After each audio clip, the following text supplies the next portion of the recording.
Welcome to the Sort of Sure podcast, where doubt looms, fear whispers, and the only way forward is through. I'm Samar Carbo, and if you've ever felt like you're just sort of sure about what you're doing, you're not alone.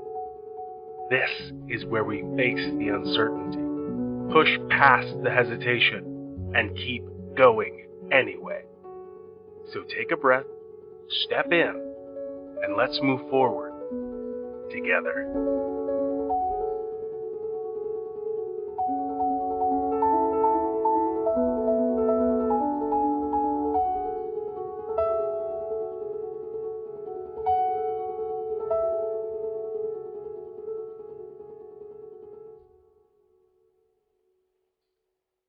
Hello and welcome to the Sort of Sure podcast. The date is March 21st, and we are still talking about imposter syndrome and self-doubt in the workplace and at home. Today, we're speaking with Joey Chandler, a coach who knows a thing or two about this subject. If you have a story to share, please reach out to me at sortofsurepod@gmail.com. I'd love to hear from you. So let's listen. My name is Joey Chandler. I am a life and business coach, and I help people solve problems and achieve goals by leveraging their core values in a particular way. And what I like to say is that our core values represent who we are at our very best. The more that we can bring our best selves to a situation, the better the chances we are of overcoming imposter syndrome, achieving goals, and solving problems. And most importantly, do it in a way that works for us.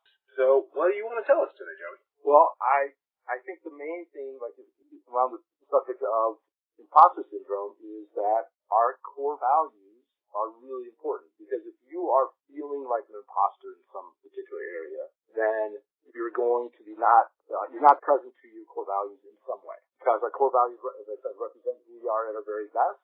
And if you're at your very best, then you're not going to be feeling like an imposter. So when you do have those doubts, those fears, those worries, that uncertainty, and all that kind of stuff, you can take a deep breath and say, okay, hey, what are my core values and how can I use them in this situation? And it's just a very simple tool that helps you find steps, take action in ways that align with who you are and in service of whatever goal you might have. Well, far be it from me to ask you to give the secret sauce, but how do you help people find their core values? Yeah, it's actually, because our core values are far more powerful and closer to the surface than we realize, it's actually not too hard to figure out. And I have these questions listed at joeychandler.net/core values, but I'll share them here. People can do it. The first question that you ask is, when you interact with people, how do you want them to feel? And this will be a question, and the answers will be something like safe, heard, motivated, inspired. There'll be something in that realm. And then I ask people to think of a time when they felt whatever the answers they gave themselves, like they felt safe, heard, motivated, or inspired.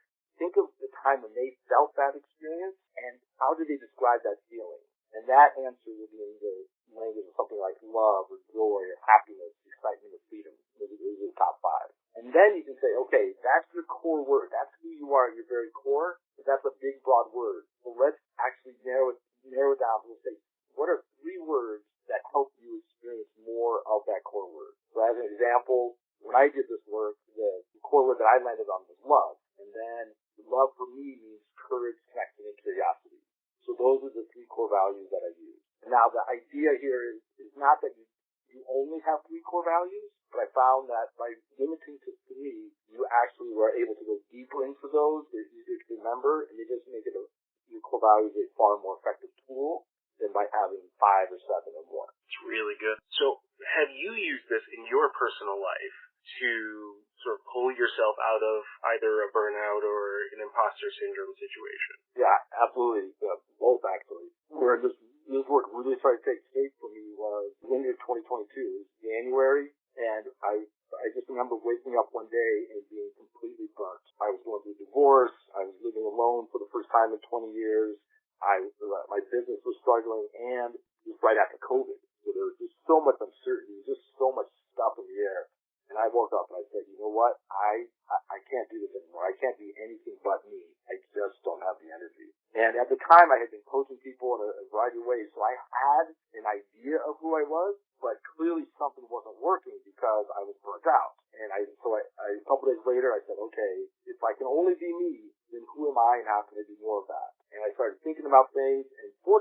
couple weeks later, a friend of mine told me the story about the Navy SEALs, and they put everything in sets of 3, because apparently when you're getting shot at, it's a little easier to remember 3 things than 5 or 7.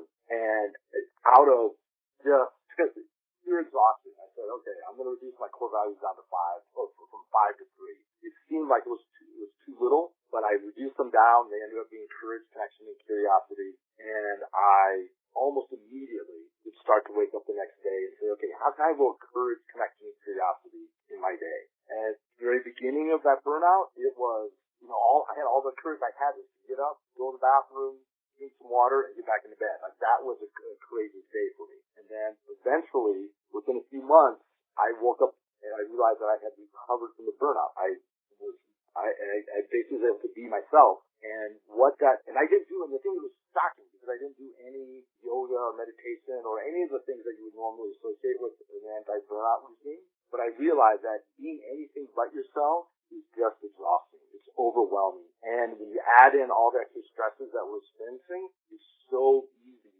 to burn out if you really being true to who you are. And so by being able to remember my core values of courage, connection, and curiosity, use them each day, it allowed me to recover from burnout. Right after I burnt out, I went kind of hog wild into core values. I was like, this is everything. I went. I got a little, like my son started saying, Dad, this is too much. But a few months after I recovered, I started to realize that core values weren't enough. And it dawned on me that there's a difference between who we are and how we operate. Our core values represent who we are, but we need a system to apply them to our goals and the challenges that we have so that we can take action each day. And so I interviewed a bunch of people and asked them how they did things, and I came up with this process. I call it the core values process. And what you do is you first off, you celebrate yourself. Say, hey, what did I achieve yesterday? You ask yourself, what's the problem I'm trying to solve or the goal that I have, and why is it still around? What isn't working in that particular area? And then what do my core values say to do? And then what actions can I take from those list of ideas? And by putting my core values in the system, it energizes me, it creates a framework, and allows me to tap into my natural curiosity and creativity to come up with good ideas. And I journal those 5 questions most every day. And the most amazing thing about it, this is the part that just actually blows my mind, is that when you go through that process, your core values, they just give you an energy that you can't predict. Like, just as an example, after the election, I woke up on November 7th, and I had done a ton of work for the Harris campaign. I had put some serious blood, sweat, and tears into doing that, investing that. And I woke up and I was bummed. We didn't win the election. And simply out of habit, like not because I thought it was actually worth it, simply out of habit, I said, okay, well, what can I celebrate? What what was our goals for that? And then what didn't work? And then what do my core values say to do? And then what action can I take? And one of my core values is connection. And so that connection told me to reach out to people to see how everyone's doing. And so I did that. And then I just repeated that process for a few days. And without a lot of time, I got past that disappointment. I got clear on what I needed to do next, and I was moving forward. And that's just a far different experience than the majority of Democrats that I know who got really upset, got stuck and frustrated, and stayed in that space for many months. It was absolutely just a practice of asking myself those 5 questions. Because I honestly, I can remember waking up and just being bummed and embarrassed, and, all the stuff that other people felt. But because I had this practice of journaling these 5 questions every day, celebrating myself and looking at my goal and what didn't work and what are my core values and what actions can I take. I can't say that, again, I can't say that there was anything like profound I wasn't a wise person asking these questions. It was out of habit. And because I did that, I got a little bit of an idea. Then I was able to take some actions that are aligned with my core values. And this is the key part. When you take actions that are aligned with your core values and in service of a goal, it energizes you. No matter if it's a small step. I didn't do anything profound on November 7th, a few days after that. But I reached out to people and I just checked in and I got curious about who they are or what was going on with them. And then I started to get a bit courageous in terms of thinking like, well, what's next? What is there for us to learn from this? How can we grow? And it's just, like I said, I'm as surprised as anyone by those results. But the fact is that by going through that process, I was able to basically learn from and get past that doubt or that anger and frustration that so many people experience. So then in your coaching practice, did you see an uptick of other people having those burnout feelings? Because, I mean, I know one of the big things with, keeping your values in check is believing that they're working. So was it an issue of people just saying, well, my values aren't working, I have to abandon them?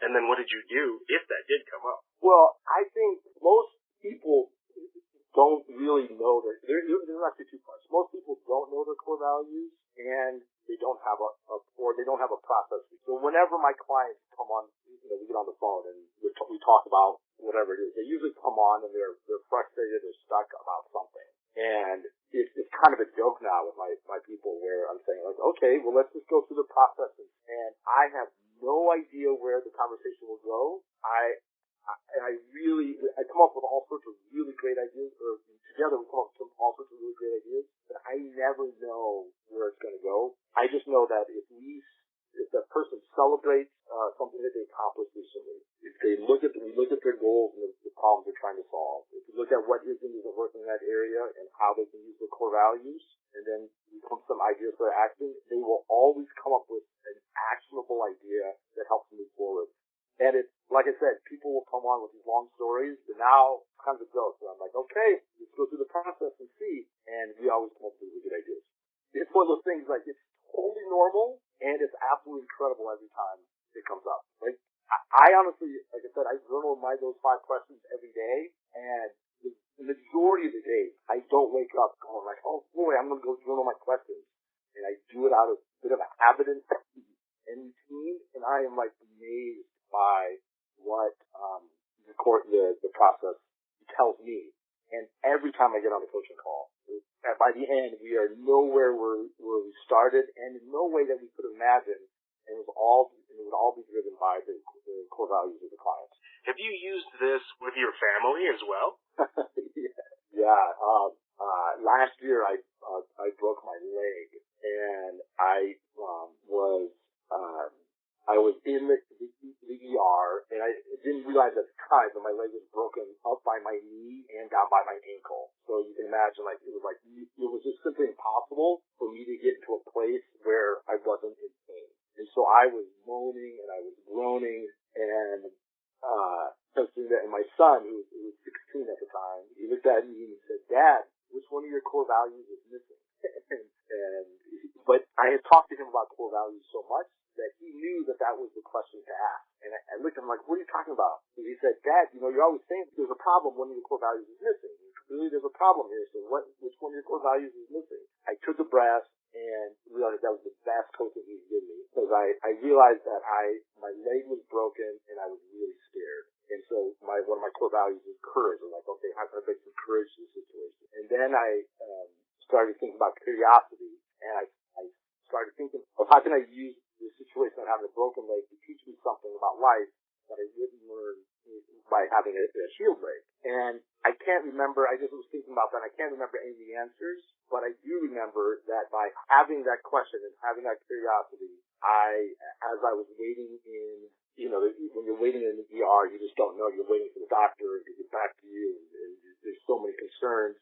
It just gave my brain a semi-positive place to go, and it helped me get through that very painful situation. And it all happened because my son knew about my core values, had heard me talk about it, and was confident and a bit of a wise ass enough to actually speak up about it. Awesome. Obviously, you have a pretty good relationship with your son. Does that inform your coaching practice, or do you feel those are very separate? No, it's very much all the same, because I believe we all have core values. We did the exercises that that I told about earlier, and we know his core values.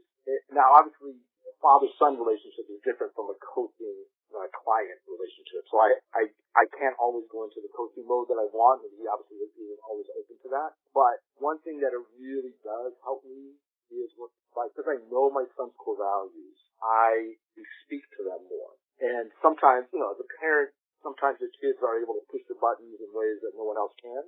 And so what I find is that if I stay connected to his core values, I'm less likely to get angry or frustrated or upset, in those sorts of ways. And so it helps me stay grounded because I know his core values. Now, whether or not he uses his core values, that's left to hold, but it definitely helps me. Oh, that's so good. What is one piece of advice that someone can enact pretty quick that you have about the feeling of imposter syndrome? Yeah, go to zoechandler.net/core values and identify your core values. Because once you get 3 core values, anytime you feel like an imposter syndrome or that doubt or fear or worry or however that manifests inside of a person, whenever you're experiencing that, it is 100% guaranteed that 1 or 2 or 3 of your core values are either missing in that area or could be elevated. Because you simply cannot be present to your core values and experiencing imposter syndrome at the same time. And so if you can identify your core values, then you can start to ask yourself, hey, which one of these are missing and how can I bring more of that to this particular situation? And it will help you with practice and with repetition. It will help you stay grounded and energized and operating in alignment with your best self. Yeah, it's joeychandler.net/core values. Oh, great. Just take you nice and easy. /core values takes you right to where you need to go. Yeah. Well, I think one thing is really important right now.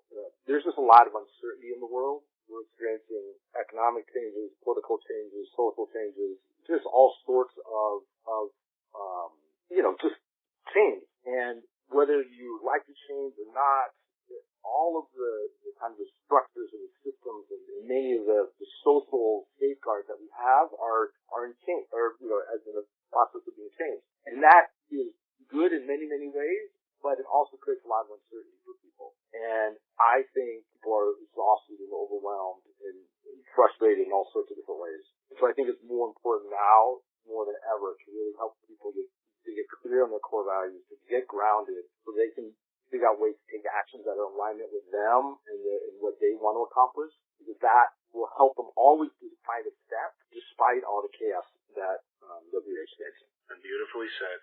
Thank you so much, Joey. I've loved having you on the podcast. All right. Take care. Bye. Bye. Man, I want to thank Joey Chandler once again for being on the podcast. Joey showed up with courage, connection, and curiosity and left us with something to take into our own lives. Once again, that website to head to is joeychandler.net/core values. That's JoeyChandler.net/core values. I'll have it down in the show notes for you. You head there and you can get your own. You don't have to pawn off on his or anything like that. I've also got the Burnout Blueprint that is a new freebie coming out of my office. It offers practical strategies that top performers use to regain energy, focus, and control. It's kind of like a one-page masterclass, so you don't have to show up and spend 3 hours listening to me talk. A blueprint is just the start, though. The real magic happens when you put it into action. Go ahead and head to my website, samarthinks.com. It's right at the top in capital letters, or you can go to samarthinks.com/blueprint. All right, that about does it. We'll be here next Friday. Later days.